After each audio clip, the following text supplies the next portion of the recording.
ध्यानाभ्यास के लिए कृपया अपने नेत्रों को बंद कर लीजिए। आत्म शुद्धि के लिए अपना मुख अपनी ओर कीजिए, अपना संवेदन कीजिए। अनादि से हम मूर्त कर्मों से बंधे हैं। अपने को उन बंधनों से मुक्त करिए। जैसे हम बाह्य पदार्थों को शुद्ध करते हैं, साफ करते हैं, वे पदार्थ हमारे किंचित भी नहीं हैं। अपना आभ्यंतर अमूर्त शरीर ही अपना है, जिसमें मूर्त की मिलावट होने से वह अशुद्ध है। उसको शुद्ध करने की हमारी जिम्मेदारी है, हमारा दायित्व है। तभी हम उसके सुख का अनुभव कर सकते हैं। कर्म के संबंध से हमारा सुख रुका हुआ है। कर्म का संबंध मिटाने के लिए जहाँ कर्म का संबंध है वहीं अपने ध्यान को लाइए। जैसे वस्त्र पर जहाँ मैल होता है वहीं हम साबुन का उपयोग करते हैं। यहाँ अनुभव ही साबुन है। अपने विस्तार पर ही अपने ध्यान को लाइए, उससे आपको अपना अनुभव होता है और वह अनुभव ही हमको कर्मों के बंधन से मुक्त करता है और हम सुख स्वरूप हैं।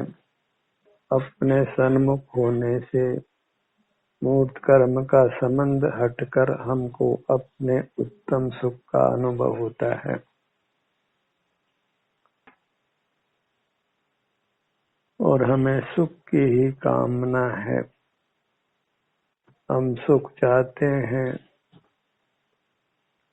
सुख की प्राप्ति के लिए हमें बद्ध मूर्त कर्मों से मुक्त होना है। जीव और कर्म की संधि में ही अपने ध्यान को लाइए और वह संधि अपने सिर से पैरों तक है।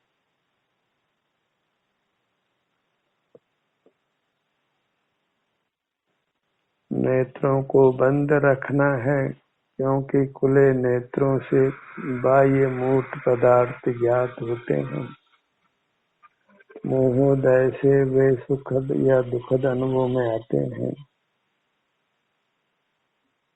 अच्छे बुरे लगते हैं, उनके प्रति राग द्वेष की उत्पत्ति होती है और उससे हम मूर्त कर्मों से बनते हैं, अपने उत्तम सुख से वंचित रहते हैं। अपना सुख भोगने के लिए हमें अपने से ही जुड़कर रहना है।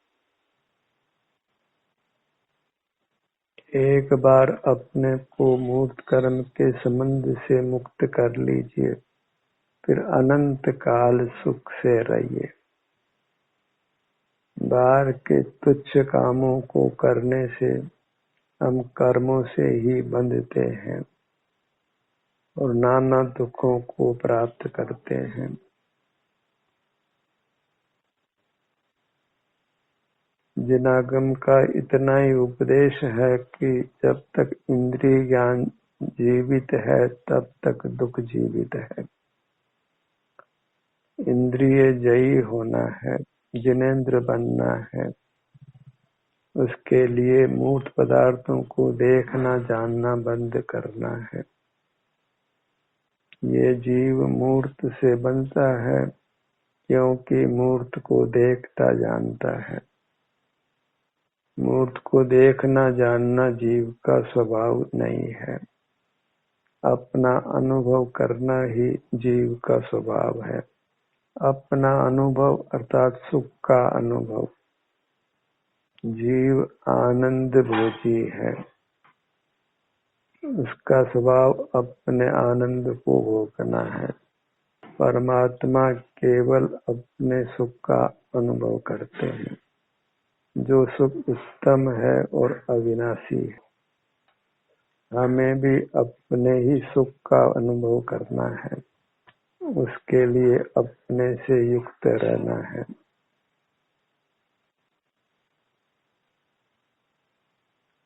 जीव और पुद्गल से मिलकर एक असमान जाति द्रव्य पर्याय की रचना हुई है। मूर्त ने भी शरीर का आकार लिया है और हमने भी शरीर का आकार लिया है। जो आकार मूर्त शरीर का है, वही आकार हमारे आभ्यंतर अमूर्त शरीर का है। मूर्त शरीर इंद्रिय गम्य है और हमारा अमूर्त शरीर संवेदन गम्य है। मूर्त शरीर हमारा नहीं है। अमूर्त शरीर जो चेतन है, सुख स्वभावी है, वही हमारा है। जब बाहर से दृष्टि हटा लेते हैं तो हमको अपने अमूर्त शरीर का सुख अनुभव में आता है। वह अमूर्त शरीर ही जीव का द्रव्य है, जो अविनाशी है, ध्रुव है। कर्म के संबंध से उसका संकोच विस्तार भले ही होता हो, पर वह अनादि निधन है। और कर्म का संबंध मिट जाने पर अंतिम शरीर के आकार वह बना रहता है। वह सर्वांग में सुख का अनुभव कराता है। अपना मुख अपनी ओर रखकर हमने अपने को कर्मों से मुक्त कर लेना है, परमात्मा हो जाना है और अनंत काल सुख से रहना है। यही काम करने योग्य है। इसी काम को करके हम कृतकृत्य होते हैं, सिद्ध परमात्मा होते हैं। फिर अनंत काल कुछ भी दुख नहीं पाते हैं। काम वही करना चाहिए जिसका सर्वोत्तम फल हो। कर्म क्षय से उत्तम कार्य लोक में कोई नहीं है और वास्तव में तो यही कार्य करने योग्य है। कार्य वही करना चाहिए जिसके फल में उत्तम सुख की प्राप्ति हो। स्वानुभव ही एक ऐसा कार्य है जिसके फल में हमें उत्तम सुख मिलता है, अतीन्द्रिय सुख मिलता है। इसमें किसी बाह्य वस्तु की सहायता नहीं लेनी होती है। प्राप्त मूर्त शरीर की भी सहायता हम नहीं लेते हैं। इंद्रियों से देखते जानते नहीं है, मन से विचार करते नहीं है, मस्तिष्क से कुछ भी स्मरण करते नहीं है।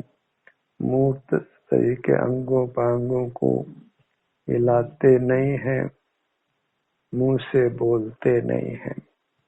केवल अपने सन्मुख रहकर उत्तम शांति को भोगते हैं, परमानंद को भोगते हैं और परमात्मा समान होते हैं।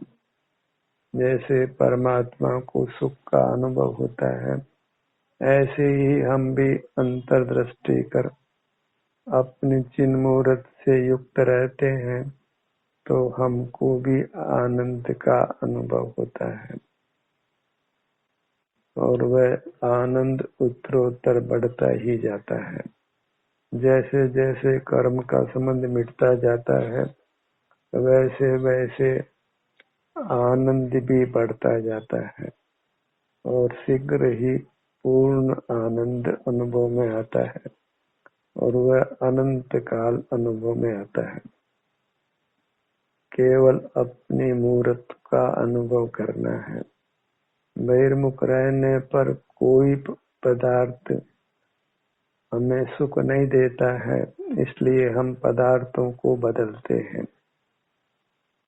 कभी एक पदार्थ को देखकर वह सुख नहीं मिलता तो दूसरे पदार्थ को देखते हैं और इस प्रकार आकुल व्याकुल रहते हैं, सुख को नहीं पाते हैं।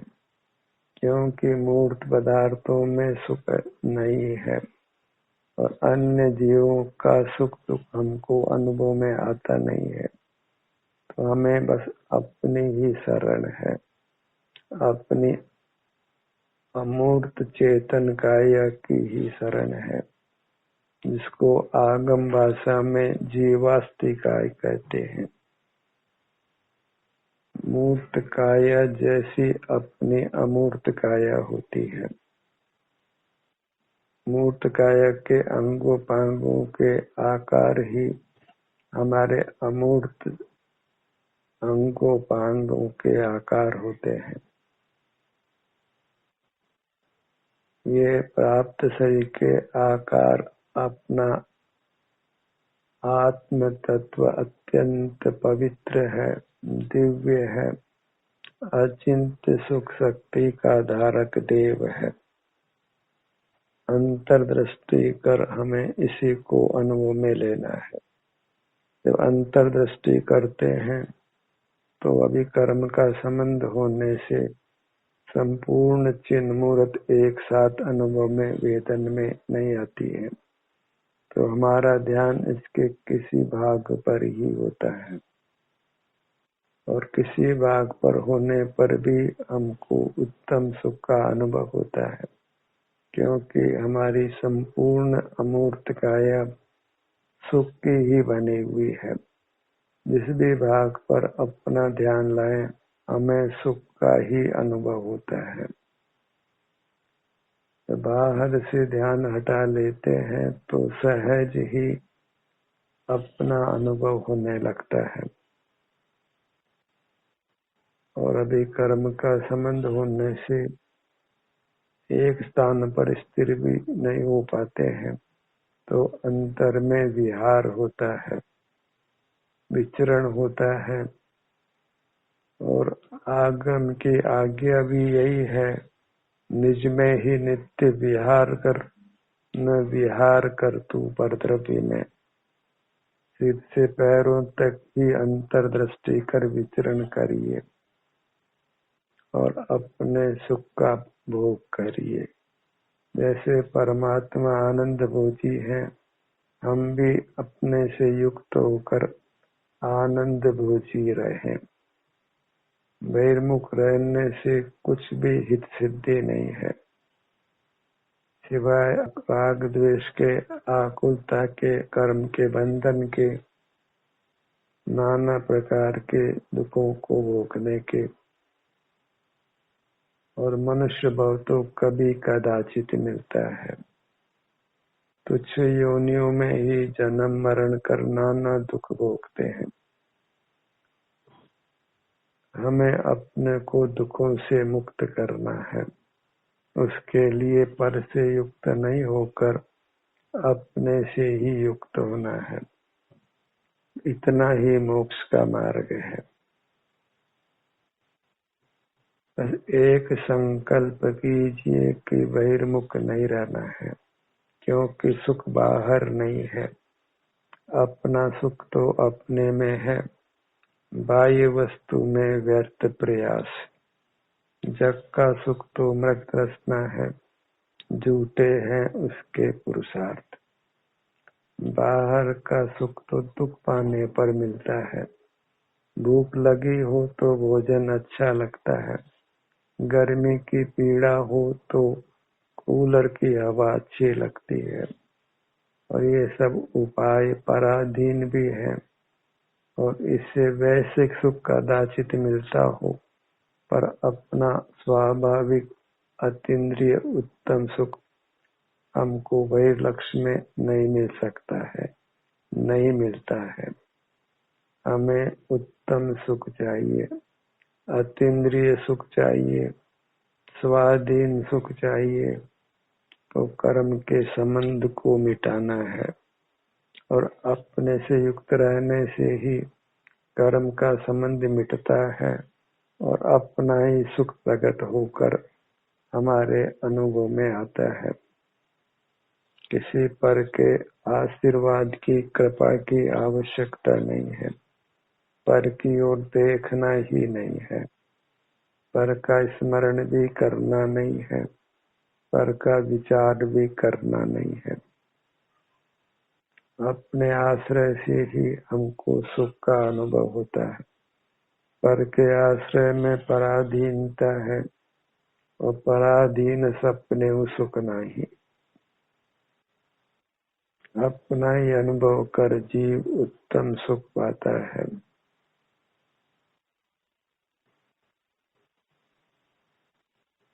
जब ध्यान के लिए प्रेरणा देनी हो तो फिर यही कहना होता है कि नेत्र बंद कर अपने ध्यान को अपने आभ्यंतर अमूर्त शरीर पर लाइए। और चूंकि पूरा शरीर युगपत अनुभव में नहीं आ सकता है, तो अपने ध्यान को अपने विभिन्न भागों पर क्रम से लाइए।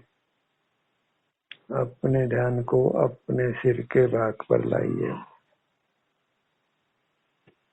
अपना ऊपर का भाग जिसके ऊपर हम नहीं है, हमारा सुख नहीं है। तो ऊपर की मर्यादा अपने सिर तक है, इसके आगे हमको नहीं जाना है। इस प्रकार दिशा का परिमाण कीजिए।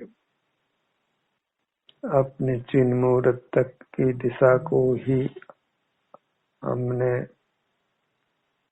परिमाण में लेना है, सीमा बांधनी है। अपनी सीमा से बाहर नहीं जाना है। अंतर्दृष्टि से हमको अपनी सीमा अनुभव में आती है, क्योंकि हमारी मुहूर्त स्वसंवेद्य है। तो हमें इसी सीमा में रहना है।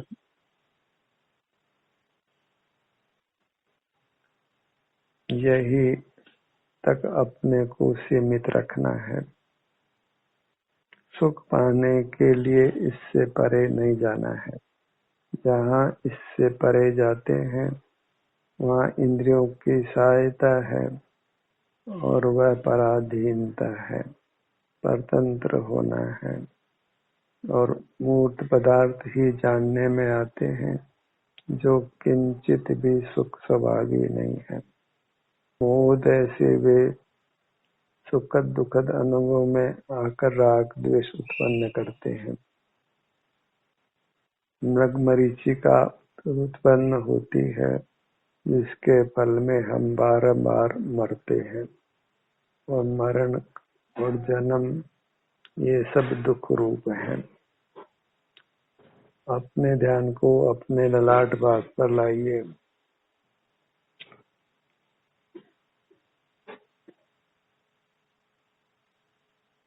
कुछ विचार नहीं करना है। उन्हें सन्मुख होने से हमको सुख का अनुभव आता है। वैश्विक सुख में भी हम कहाँ विचार करते हैं। भोजन करने से भोजन का रस का ज्ञान होता है, स्वमेव विषय सुख का अनुभव होता है। विचारों का कोई उत्तम फल नहीं है। मोही जीव विचार ही करता है, विकल्प ही करता है। अपने सन्मुख होकर निर्विकल्प नहीं होता। अतीन्द्रिय सुख को नहीं भोगता है, उत्तम शांति को नहीं भोगता है। अपने ध्यान को अपने दोनों भुवों के मध्य में भ्रूमध्य पर लाइए। हर भाग में सुख गुण की पर्याय अनुभव में आती है।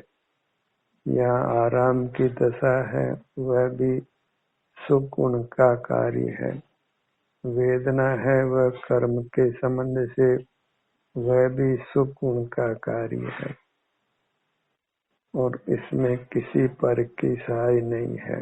स्वाधीनता से ही हमको अपने शारीरिक सुख दुख का अनुभव होता है और यह अनुभव ही मोक्ष का मार्ग है। वैश्विक सुख दुख का अनुभव नहीं करना है, क्योंकि वह पराधीन है और अपने स्वरूप से च्युत होकर अनुभव में आता है। उसमें केवल सुख का भ्रम मात्र है। अपने ध्यान को अपने दोनों नेत्रों पर लाइए।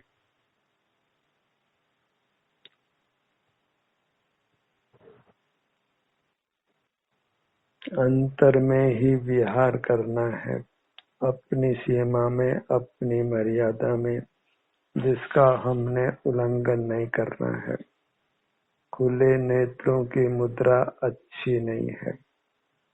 किसी भी इंद्रिय का व्यापार करना अच्छा नहीं है, क्योंकि उससे हम बहिर्मुख होते हैं, अपने उत्तम सुख से वंचित होते हैं। अपने ध्यान को अपने कानों के भाग पर लाइए। जैसे लड्डू का हर भाग मीठा है, ऐसे अपनी चिन्ह मूर्त का हर भाग आनंदमय है। अपने आनंद को ही हमने भोगना है। अपना आनंद जो स्वाधीनता से भोगा जाता है, वह विषयानंद नहीं है, वह अतीन्द्रिय सुख है। उसी जाति का है जिसको परमात्मा भोगते हैं। दोनों कानों का भाग निशंक होकर अपने सन्मुख रहना है। पर पदार्थ को भोगने में ही शंका होती है, क्योंकि पर पदार्थ हमारे नहीं है और उनसे उत्तम सुख भी नहीं अनुभव में आता है। वह विषय सुख है, विषय सुख को ही कुशील संज्ञा है। लोक में भी विषय सेवन करने वाला व्यक्ति अच्छा नहीं माना जाता है।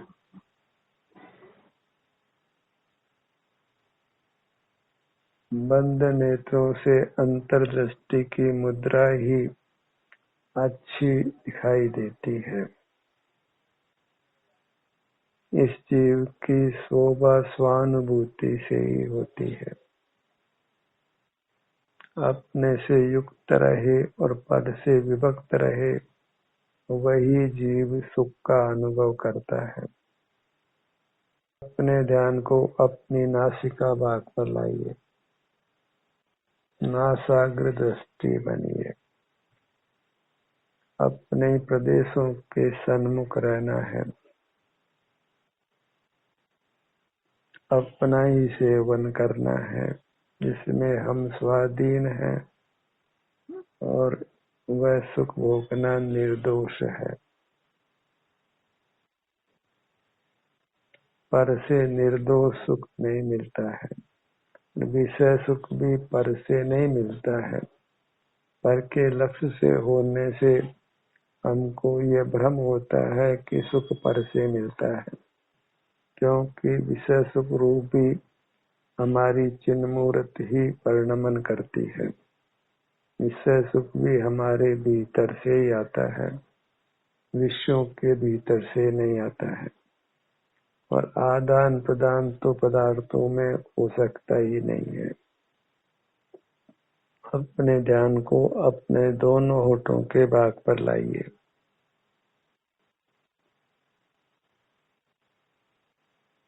जैसी भी संवेदना मिलती है उसको स्वीकार करिए, क्योंकि वह संवेदना अपनी है, मूर्त की नहीं है, पर की नहीं है। अपनी अवस्था को भोगना निर्दोष है। अपनी वस्तु को भोगना ही योग्य है।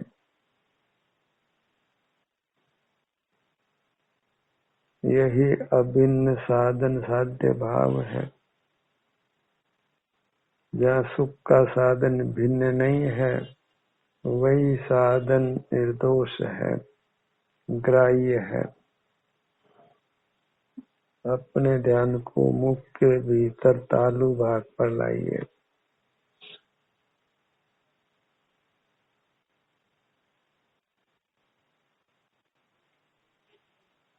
अपने सन्मुख होकर जब हम रहते हैं, पहले ही अंतर में विचरण करते हूँ तो वृत्ति स्थिर होती है। बहिर्मुखता में ही वृत्ति चंचल रहती है। और चंचल वृत्ति ही दुख रूप होती है। अपने सन्मुख होकर वृत्ति स्थिर होती है।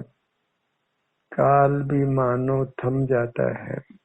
जब विषय एक ही होता है तो फिर समय सुख से व्यतीत होता है। समय भारी नहीं होता है। अनंत काल भी एक क्षण मात्र सा व्यतीत होता है।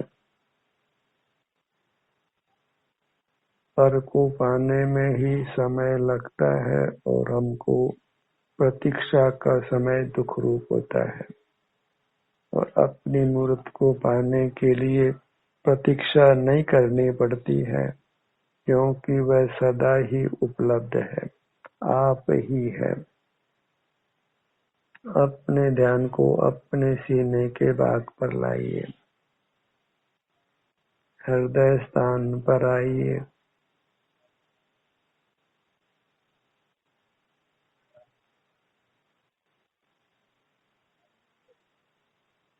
हर भाग में हमको सुख दुख रूप अवस्था अनुभव में आती है।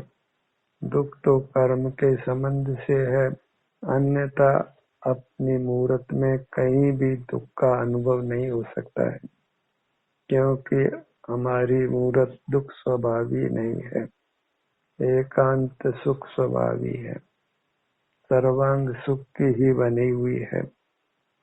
अपने ध्यान को अपने पेट के भाग पर लाइए। मध्य में नाभि का भाग,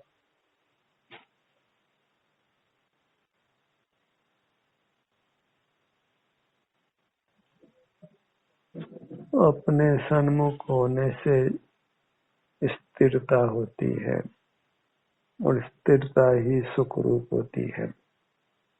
हम परमात्मा की मूर्ति समान स्थिर हो जाते हैं, अकंप हो जाते हैं, निर्विकल्प हो जाते हैं। अतीन्द्रिय सुख का अनुभव होने लगता है, कर्मों से छूटते जाते हैं। ऐसे उत्तम कार्य को करने पर फिर किसी अन्य कार्य करने की न वांछा होती है, न आवश्यकता ही होती है। अपने ध्यान को अपनी दोनों भुजाओं पर लाइए। दोनों हथेलियां, अपने ध्यान को अपने दोनों पैरों पर लाइए। दोनों पग तलियां। इस प्रकार हमको अपने चिन्ह मूर्त में ही विचरण करना है। इसके क्षेत्र से बहिर्मुख नहीं होना है। अपने मनुष्याकार में ही हमको रहना है।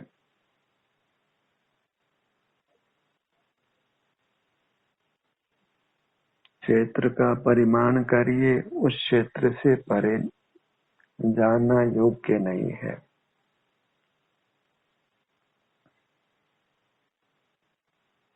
अपने उत्तम सुख को ही भोगते हुए रहिए। बहुत दुख भोग लिया है, अब आगे किंचित भी बहिर्मुख रहकर दुख नहीं भोगना है। ध्यान का सत्र यही समाप्त होता है। आपकी सहभागिता के लिए धन्यवाद।